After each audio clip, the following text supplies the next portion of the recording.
एक बार राजा भोज अपने प्रिय मंत्री के साथ कहीं सफर कर रहे थे। इस सफर के दौरान वे एक जंगल से गुजरे जिसके पास कई सारे खेत थे और एक खेत के पास एक किसान जमीन पर ही बिना कुछ बिछाए बड़े आराम से सो रहा था।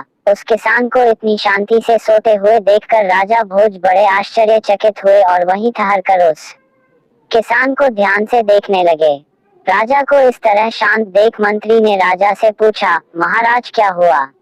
राजा ने मंत्री से कहा, मुझे एक बात समझ में नहीं आई, ना कोई गद्दा ना कोई बिस्तर, फिर भी वह किसान इतनी आराम से कैसे इस उबड़ खाबड़ जमीन पर सो सकता है?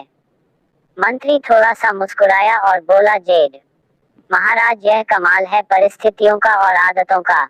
मनुष्य से ज्यादा कोई कोमल नहीं है और नहीं मनुष्य से ज्यादा कोई कठोर है। परिस्थितियों के हिसाब से मनुष्य अपनी आदतें बना लेता है। मंत्री की बात राजा को ठीक से समझ में नहीं आई, इसलिए मंत्री ने कहा कि अगर ऐसा है तो इस किसान की परीक्षा ले लेते हैं। विचार विमर्श करने के बाद राजा और मंत्री उस किसान को राजमहल ले गए।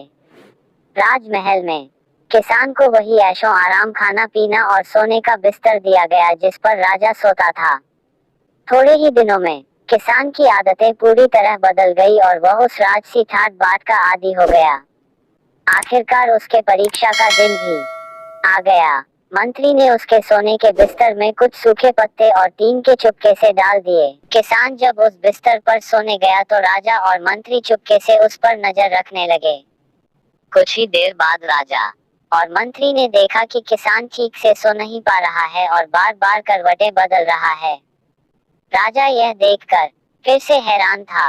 मंत्री ने राजा से कहा, देखिए महाराज, मैं यही आपको समझाना चाहता था कि जो किसान पहले मिट्टी कंकड़ पर बड़े आराम से सो जाया करता था, अब उसकी आदतें बदलने के बाद उसे सूखे पत्ते और तिनके भी सोने नहीं दे रहे हैं।